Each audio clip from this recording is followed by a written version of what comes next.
तर कष्टाचं फळ मिळालंय मला, खूप छान आणि आनंद वाटतोय। शुभ सकाळ सगळ्यांना। तर आता मी जाते केळीच्या बागेमध्ये। केळीचा घोडा आणि पूर्ण तयार झालेला आहे। तर ह्याच्यावर पहा, केळ सुद्धा एक पिकलेलं आहे।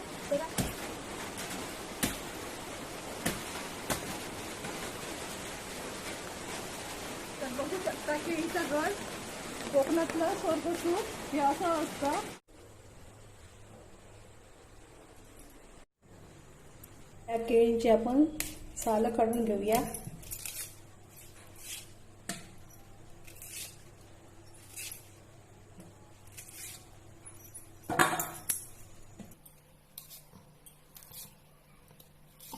केळ्यांची सालं काढून घेतली। कढईमध्ये तेल गरम करत ठेवलंय। आता स्लायझरच्या साहाय्याने केळीच्या चकत्या काढून घेऊया आपण।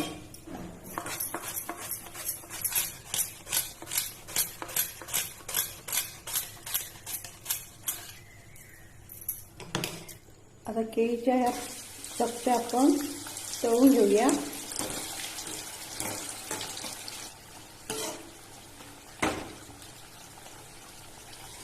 तर छानपैकी असे केळीचे वेफर्स आपण तळून घेऊया।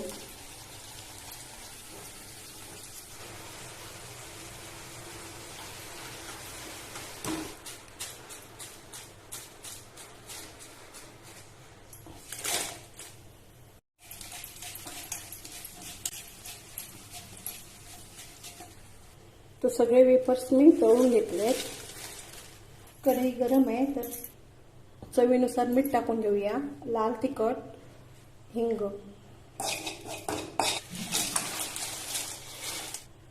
आणि हे आपण सर्व मिक्स करून घेऊया।